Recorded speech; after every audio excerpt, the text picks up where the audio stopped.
Grace Peterson had always viewed her life as a masterpiece of control and order. At 56, she was the anchor of her social circle, the chairperson of the library's formidable fundraising gala, a woman whose reputation for a steel-trap memory and an even sharper wit was well earned. She could recall the names of donors she hadn't seen in years and organize a silent auction for 200 people from a single, meticulously cross-referenced binder. Her marriage to Thomas Peterson was the gilded frame for this perfect picture. To their friends, Tom was the ideal husband, attentive, gentle, and utterly devoted. His most cherished ritual, the one that began every single day of their 28-year marriage, was placing a steaming custom-blended coffee in a familiar ceramic mug on her bedside table. "For my queen," he would murmur, his voice a soft rumble in the quiet of the morning. For years, that rich, dark aroma was her starting pistol, the fuel for her flawlessly executed days. But recently, hairline fractures had begun to appear in the masterpiece.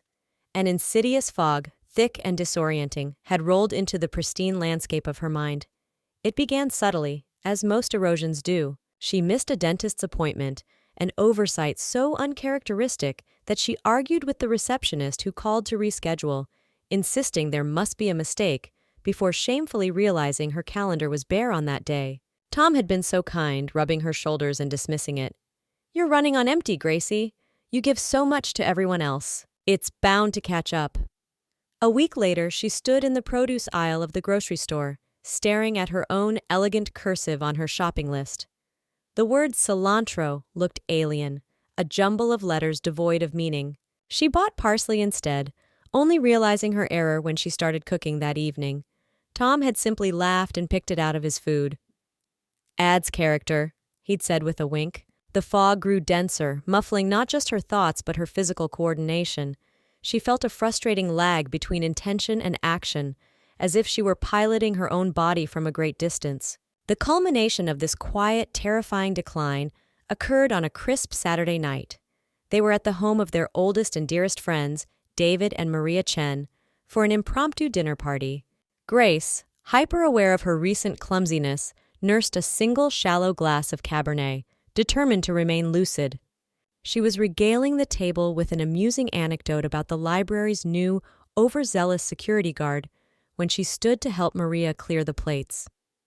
The room didn't just tilt, it pitched, as if the floor had dropped away from beneath her. Her ankle, seemingly made of jelly, folded. The motion was slow, surreal, and utterly silent. There was no cry of alarm, just a clumsy, ungraceful descent. The ensuing crash, however, was deafening. It was a symphony of destruction.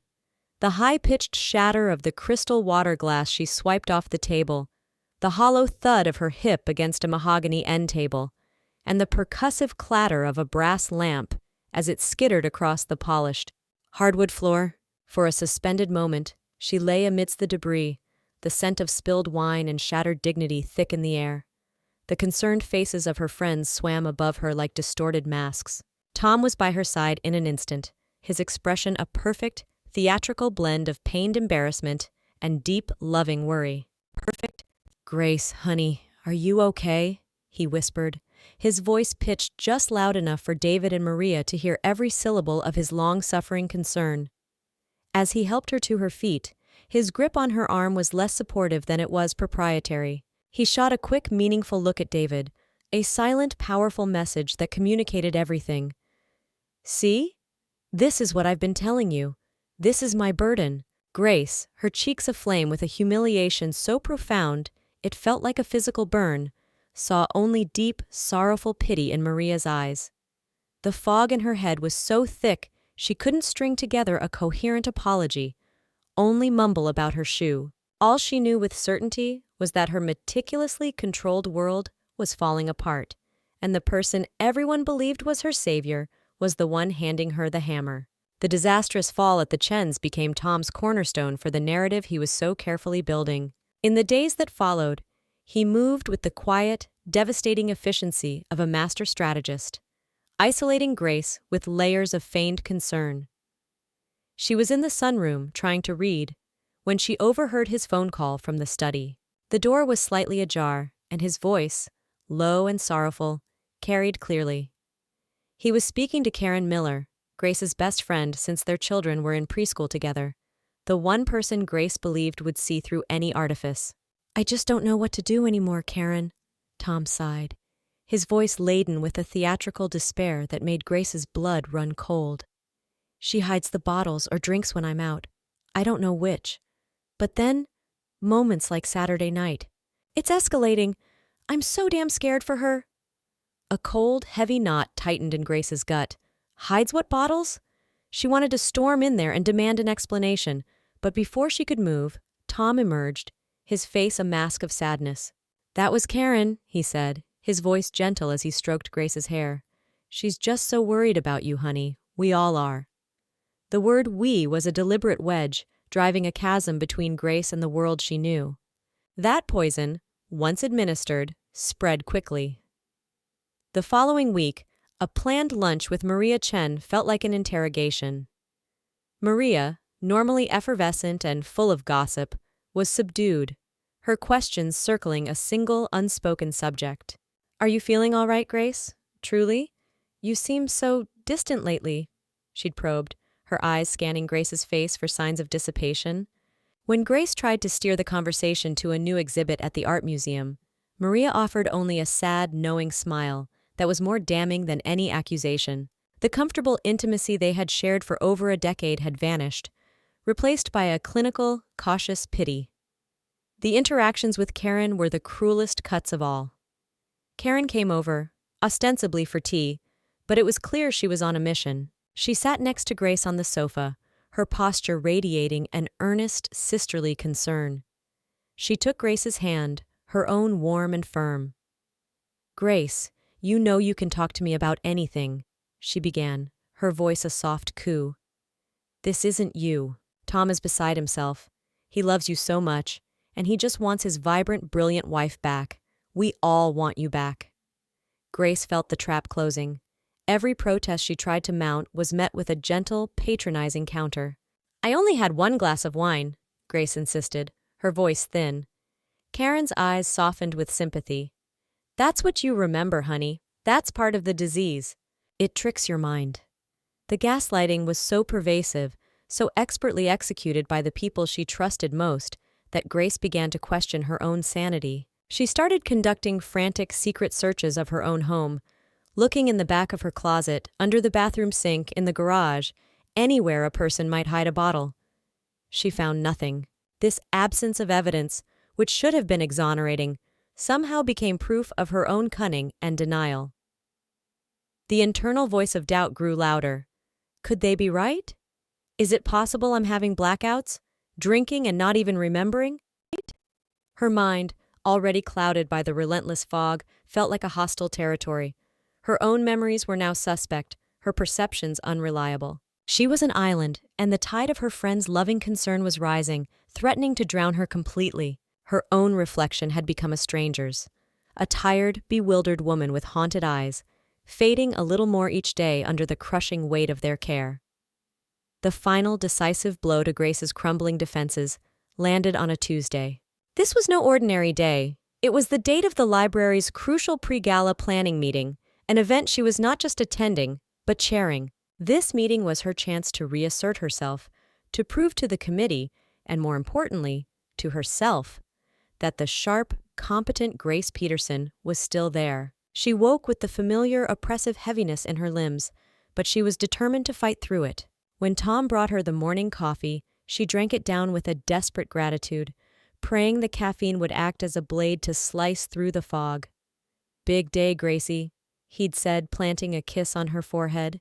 "You've got this. Knock 'em dead." His encouragement felt like a benediction. She remembered sitting on the living room sofa, her meticulously organized binder open on her lap. The familiar black mug warmed her hands as she reviewed her notes, mouthing the words of her opening remarks. The next thing she knew, a soft but insistent shaking was pulling her from a deep, dreamless abyss. She blinked, her vision blurring and swimming back into focus. The quality of the light in the room was all wrong. The bright morning sun had been replaced by the long, golden shadows of late afternoon. Standing over her, their figures silhouetted against the window, were Tom and Karen. Their faces were a perfectly harmonized duet of alarm and profound sorrow. Grace? Honey, can you hear us? Karen's voice was unnaturally soft, the kind one uses for invalids or small children. Grace struggled to push herself up. Her head pounded with a dull, throbbing ache, and a thick metallic taste coated her tongue and the roof of her mouth. Her phone, lying on the cushion beside her, was a beacon of her failure. The screen showed 17 missed calls and a cascade of frantic texts from committee members. Grace, are you okay? Meeting started? Where are you? Grace, we're worried. Please call. She glanced at the clock on the mantel. It was 4:30 p.m. She had slept through the entire day. The meeting she had staked her self-worth on was long over. The humiliation was a physical force, a punch to the gut that left her breathless. I don't understand, she stammered, the words feeling foreign and clumsy in her mouth. I was just resting my eyes for a moment. Tom knelt before her, his face a study in theatrical agony. Oh, Grace, he said, his voice cracking with emotion. You see? This is it. This is what we've been so terrified of.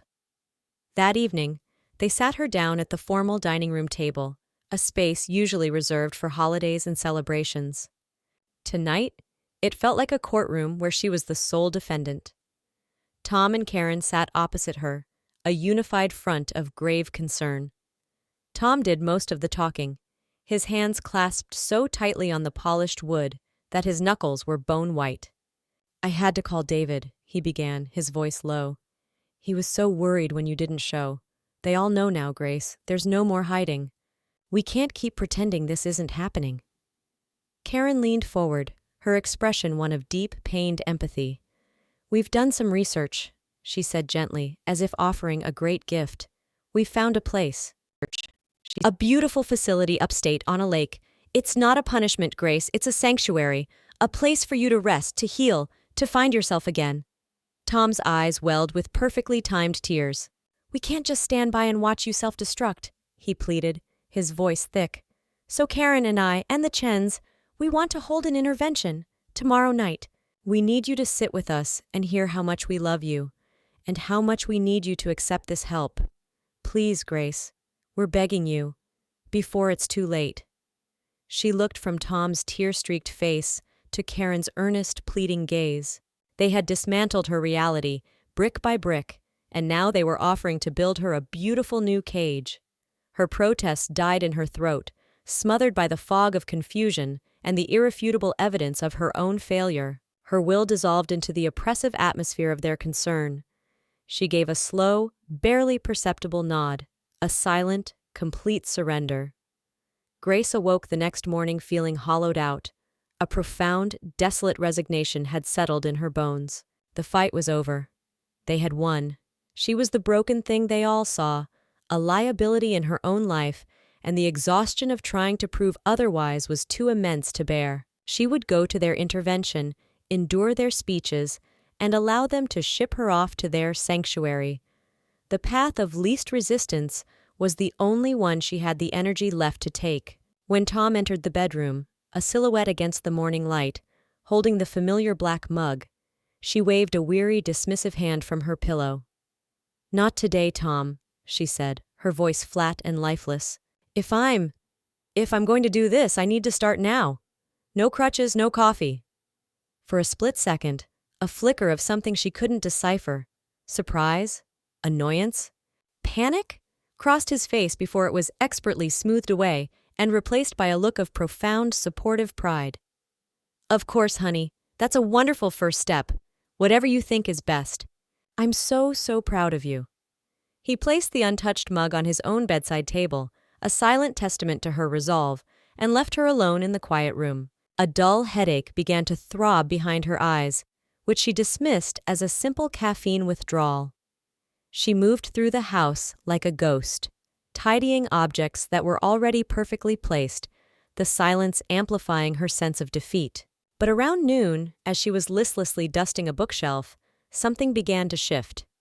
It wasn't a sudden epiphany, but a slow, creeping dawn.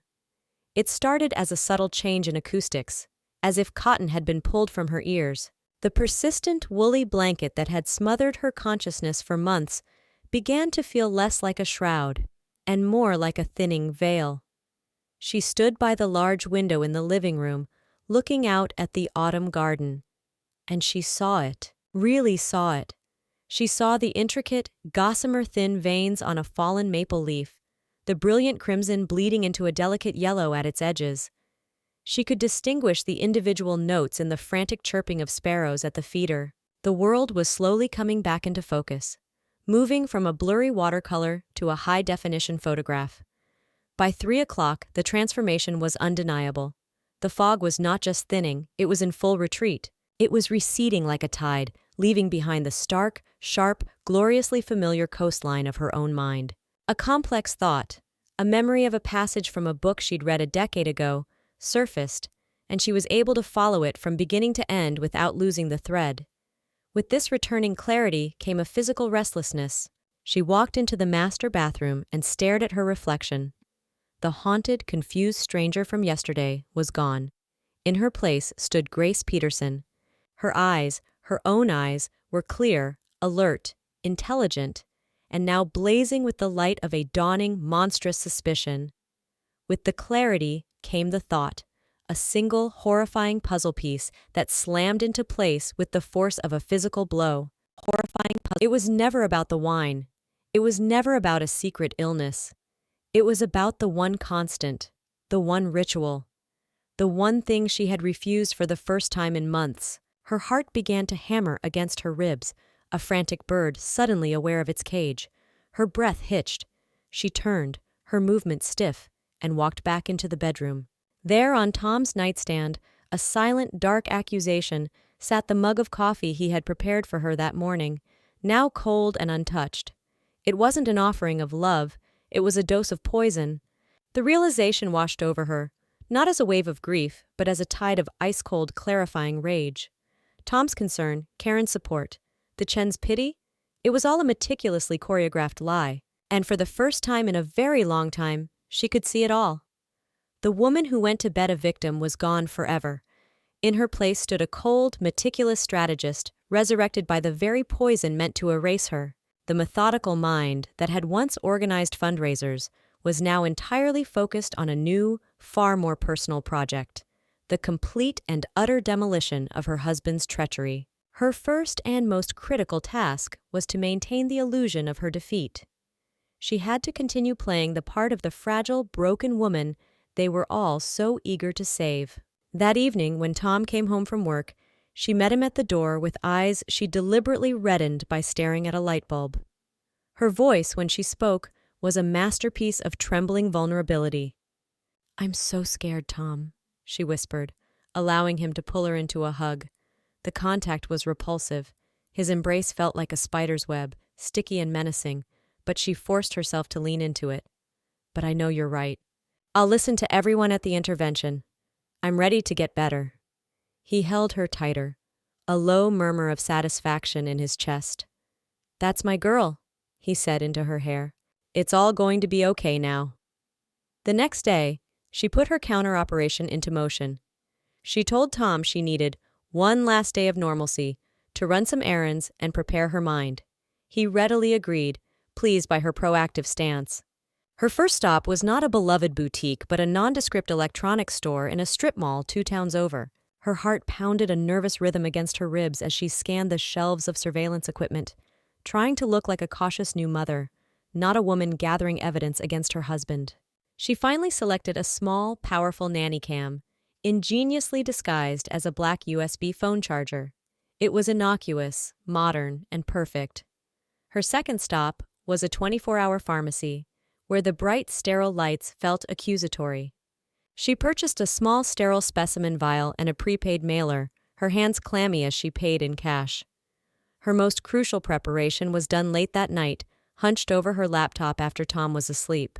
She found a private toxicology lab in Illinois that specialized in discreet, corporate-level testing.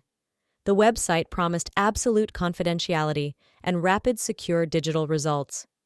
The fee for their most comprehensive poison and toxin panel was exorbitant, but she paid it without a moment's hesitation. It was the cost of her freedom. The following morning was a performance worthy of an award. When Tom brought in the coffee, she accepted it with a weak but grateful smile. "Oh, it's scalding, darling," she said, her voice light and practiced. "I'll just let it cool on the counter for a minute while I get dressed." The moment the bedroom door clicked shut, she moved with the silent, swift precision of a spy. She retrieved the vial from its hiding place inside a hollowed-out book. Her hands were surprisingly steady. She poured a small amount of the dark, aromatic liquid into the vial, capped it tightly, and meticulously wiped the rim of her mug with a tissue. She tucked the vial deep into the inner pocket of her purse. When she emerged from the walk-in closet, she was holding the coffee mug. She took a small, performative sip in front of him, forcing herself not to gag. Much better," she lied, her smile feeling like a grimace. Later that day, under the guise of buying travel-sized toiletries for her rehab stay, she drove to a mail center in a neighboring county and sent the sealed, anonymous package on its way. That afternoon, back at home, she plugged her new phone charger into the kitchen wall outlet, angling it carefully. It had a perfect panoramic view of the countertops, the sink, and the gleaming chrome coffee maker. The trap was armed. The waiting was the new fog, thick with dread and anticipation. The next 48 hours stretched into an eternity. Grace existed in a state of hypervigilance, every nerve ending tingling with awareness. She was an actress giving the performance of a lifetime, and the stage was her own home. Each morning, she accepted the poisoned coffee from Tom, and each morning, she performed the ritual of pouring it down the bathroom sink while the water was running, the dark liquid swirling away like her lost years. Every conversation was a tightrope walk over a chasm of her own blistering fury. His gentle pats on her back felt like blows. His concerned sighs were like bellows, stoking the fire in her gut. His loving smiles were grotesque masks that she wanted to rip from his face. She watched him, studying him with the detached curiosity of a scientist observing a venomous specimen. She marveled at the seamlessness of his deception, the utter lack of any crack in his compassionate facade. A cold, hard stone of resolve formed in her chest where her soft, trusting heart used to be. The email arrived on Thursday evening at 7:12 p.m. The notification chime from her phone, left on the coffee table, was so sharp and sudden in the quiet house that it made her flinch. Tom was upstairs in the shower, the sound of the water a low hum. Her hands shook as she picked up the phone, her thumb hovering over the screen. The secure email client she'd installed showed one new message. The subject line was stark, clinical, and terrifying. Lab results, confidential. Ref hash 7B34T. She took a deep breath and opened the attached PDF document. The clinical, dispassionate language of the report was 1,000 times more damning than any emotional accusation could ever be. It was a cold, hard litany of her husband's crimes. Sample ID, Jane Doe 1102, liquid, dark brown. Analysis reveals the presence of significant concentrations of lorazepam, a potent, fast-acting benzodiazepine, common trade names, Ativan. Levels detected are consistent with dosages intended for heavy sedation and anxiolytic effects. Chronic exposure at these levels would produce symptoms including, but not limited to, severe drowsiness, profound confusion, impaired motor coordination, anterograde amnesia, memory loss, and slurred speech. Benzodiazepine, lorazepam, Ativan. The words echoed in the silent room. It was real. It was quantifiable. It was the scientific name for his betrayal. For the fog, for the fall at the Chens, for the missed meeting. It was the name of the weapon he had used against her day after day. A single hot tear traced a path down her cheek, but it was a tear of validation, not grief. Her sadness had been a symptom of his poison. Her rage was the cure. Now for the final visual confirmation. Her legs felt like lead as she walked to her study and retrieved the micro SD card from the nanny cam. She slid it into her laptop, her heart pounding a heavy, funereal drumbeat. She clicked on the video file timestamped Wednesday, 6:45 a.m. The kitchen appeared on screen, her familiar kitchen, rendered sinister by the low, clandestine angle. It was mundane, quiet. Then Tom entered the frame. He was humming a jaunty, off-key tune. He moved with a calm, domestic purpose that was utterly bone-chilling. He didn't look like a monster. He looked like a husband making coffee. He retrieved a small orange prescription bottle from his trouser pocket. Coffee. He deftly popped the childproof cap, shook 2 small white pills into his palm, and placed them in a small ceramic mortar and pestle, one she hadn't seen in years, a relic from a long-ago cooking class. With the pestle, he began to grind. The scraping sound, crisp and clear on the recording, was the sound of her life being pulverized. He ground them into a fine white powder, then tipped it into the paper filter, carefully mixing it into the dark coffee grounds with the tip of a spoon before sliding the basket into the machine and pressing brew. He did it all with the serene, practiced air of a man pouring cereal. The visual confirmation was a soul-crushing, validating blow.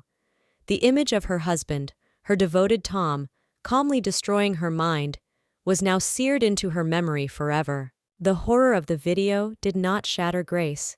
It tempered her.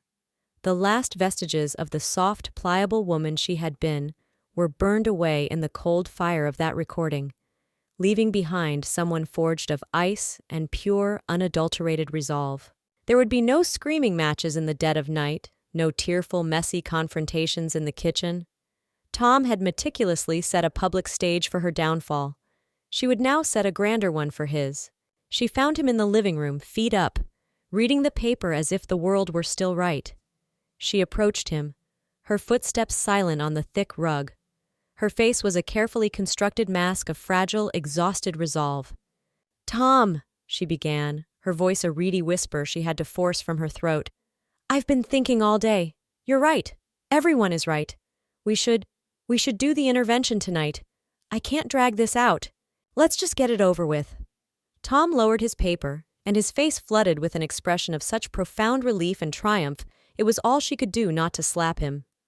"Oh, Gracie," he breathed, reaching for her hand. "That's the bravest, strongest thing I've ever heard. I knew you'd get there." She let him take her hand, let him squeeze her cold fingers. His touch was alien, reptilian. "I'll call everyone right now," he said, already pulling out his phone, buzzing with the energy of a successful predator. "They'll be so thrilled to hear you're ready." As he walked into his study to make the calls, she heard the change in his tone as he spoke to Karen. The faux sorrow was gone, replaced by a low, victorious confidence. "It worked perfectly," she heard him say. "She's finally broken, completely. She's ready to accept help. Be here at 8. A grim, mirthless smile touched Grace's lips. Oh, she was ready to accept it all right. While he coordinated the arrival of her judges, Grace went to work. She stood before the massive 65-inch smart TV that dominated the living room wall, a gift from Tom on their last anniversary. "So we can see our memories more clearly," he had said. The irony was corrosive. She took out her phone, opened the video file, and began the technical rehearsal. She connected her phone to the television via screen mirroring, watching the innocuous image of her kitchen pop up on the giant screen. She practiced it again and again, ensuring the connection was instantaneous, that there was no lag, no buffer. She cued the video to the precise moment Tom entered the frame, his face placid, his actions monstrous. She adjusted the television's volume, raising it just enough so that the scraping sound of the pestle would be unmistakable, a visceral, grinding punctuation mark in the quiet room. She was no longer a victim preparing for an ambush. She was a prosecutor assembling her evidence, a director preparing her final, devastating scene. As the sun bled out of the sky, she went upstairs to choose her costume. Not a power suit, not a dress of defiance, but a soft, unassuming beige cashmere sweater set. She needed to look vulnerable. Soft, unassuming. She needed to be the woman they all expected to see. A lamb for the slaughter, broken, confused, and utterly ready to surrender. She stood before her vanity mirror, looking at the mask she had so painstakingly perfected. The doorbell rang, a sharp declarative chime that signaled the start of the final act. Showtime. Grace took one last, deep, steadying breath, the cool air filling her lungs. Then the lamb descended the stairs to welcome her shepherds and her executioner.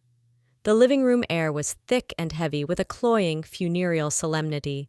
David and Maria Chen sat side by side on the plush sofa, their bodies stiff, their faces etched with a deep, uncomfortable pity that Grace now found revolting.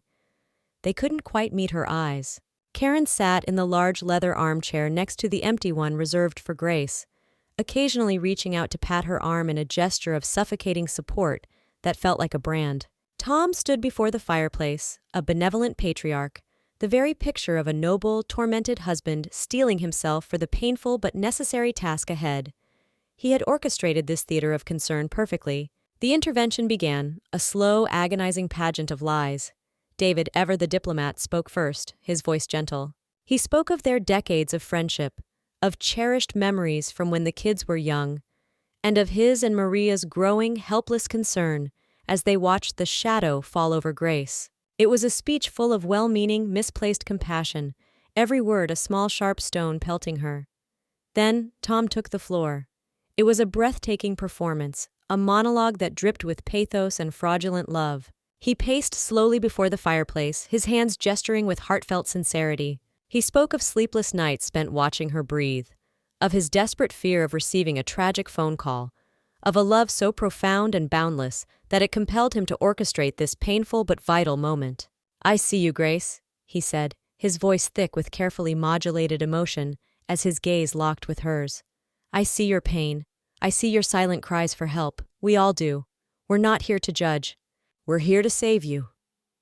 He gestured grandly to their friends, a benevolent leader rallying his loyal troops.